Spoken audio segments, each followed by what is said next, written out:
So hello friends, welcome back to my channel Sri moms tips. Sri moms టిప్స్లో ఈరోజు video వచ్చేసి ప్రెగ్నెన్సీలో ఉన్నప్పుడు మనకి పిల్లలకి పాలు ఇవ్వడం ఇలాంటివనేవి అలవాటు ఉండవు. సో కంప్లీట్గా నిద్ర అనేది పోతూ ఉంటాము. అండ్ ఆఫ్టర్ డెలివరీ నిద్ర అనేది సరిగా ఉండదు, ఎందుకంటే పిల్లలకి పాలు ఇస్తూ ఉండాలి.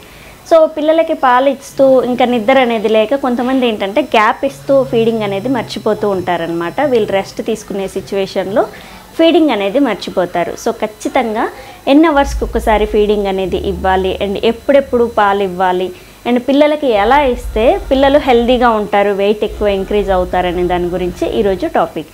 సో ఇంకా లేట్ చేయకుండా వీడియోలోకి అయితే వెళ్దాం మనము.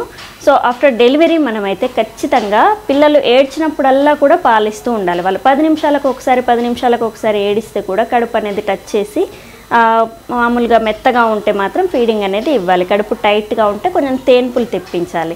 సో ఖచ్చితంగా వాళ్ళు తొందరగా ఏడిస్తే తొందరగా కూడా మీరు ఫీడింగ్ అనేది ఇస్తూ ఉండాలి. అండ్ ఎగ్జాక్ట్గా మీరు ఫీడింగ్ ఇచ్చే టైం ఏంటంటే 2 అవర్స్కి ఒకసారి కూడా ఫీడింగ్ అనేది వాళ్ళు ఏడ్చినా ఎడవకపోయినా నిద్రపోతూ ఉన్నా కానీ లేపి మీరు ఫీడింగ్ అనేది ఇవ్వడం చాలా మంచిదన్నమాట. ఎందుకంటే పిల్లలకి పెదాలు అనేవి ఆరిపోతూ ఉంటాయి, మత్తుగా నిద్రపోతూ ఉంటారు. సో ఖచ్చితంగా మీరు లేపి పాలు అనేది ఇస్తే బేబీ గ్రోత్ అనేది చాలా బాగుంటుంది, మీకు కూడా పాలు అనేవి గడ్డ కట్టకుండా ఉంటాయి. సో ఖచ్చితంగా 2 అవర్స్కి ఒకసారి ఇవ్వాలి. అండ్ బేబీ వెయిట్ అనేది ఇంక్రీజ్ అవుతూ ఉండాలి. సో బేబీ వెయిట్ పెరగట్లేదు అని అంటే ఇప్పుడు 3 మంత్స్కి మనకి ఒక మామూలుగా ఇప్పుడు 1 మంత్కి 3 kgs ఉన్నారనుకోండి, స్కాన్ చేసినప్పుడు 2nd మంత్లోకి వచ్చినప్పుడు ఆ వెయిట్ అనేది ఇంక్రీజ్ అవ్వాలి. ఇంక్రీజ్ అవ్వకుండా ఆ 3 kgs మెయింటైన్ అయితే మాత్రం మీరు 1 అవర్కి ఒకసారి ఫీడింగ్ అనేది ఇస్తూ ఉండాలి.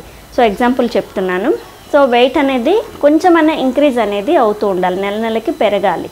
సో పెరగకుండా మనకి ఎన్న వెయిట్ మెయింటైన్ అవుతుంది అని అంటే మాత్రం ఖచ్చితంగా మీరు ఫీడింగ్ అనేది 1 అవర్కి ఒకసారి ఇస్తూ ఉండాలి. ఒకవేళ పిల్లలు తొందరగా ఏడుస్తూ ఉంటే కూడా తొందరగా కూడా ఫీడింగ్ అనేది ఇవ్వచ్చు మీరు. సో ఇలా వాళ్ళు అరిగించుకునే శక్తి ఉంటే మాత్రం ఎన్నిసార్లైనా ఇవ్వచ్చు. కానీ పాలు ఇన్ని అవర్స్కే ఇవ్వాలి కదా అని వాళ్ళు ఏడ్చినా పాలు ఇవ్వకుండా ఉండొద్దు. ఏడిస్తే మాత్రం 5 మినిట్స్కి ఒకసారి అయినా సరే మీరు ఫీడింగ్ అనేది ఇస్తూ ఉండాలి. అండ్ అవి అరుగుతున్నాయా లేదా అనేది కూడా చెక్ చేసుకోండి. సో ఖచ్చితంగా ఈ జాగ్రత్తలు తీసుకుంటే బేబీ గ్రోత్ బాగుంటుంది. ఫీడింగ్ ఇచ్చే టైం అనేది మీరు మెయింటైన్ చేసుకొని అలారం అలా సెట్ చేసుకుంటే మాత్రం చాలా మంచిదన్నమాట. ఈవెన్ నైట్ టైం కూడా మీరు లేచి ఫీడింగ్ అనేది ఖచ్చితంగా ఇస్తూ ఉండాలి. సో ఈ జాగ్రత్తలు తీసుకోండి, ఖచ్చితంగా బేబీ గ్రోత్కి యూజ్ అవుతుంది. సో ఖచ్చితంగా ఎలాంటి ప్రాబ్లమ్స్ లేకుండా ఉంటాయి బేబీకి. సో ఖచ్చితంగా ఇది ట్రై చేస్తారనేసి ఈరోజు ఈ వీడియో షేర్ చేస్తున్నాను. సో చూసారు కదా ఈరోజు video. And thank you. Please subscribe my channel Sri moms tips. Thank you.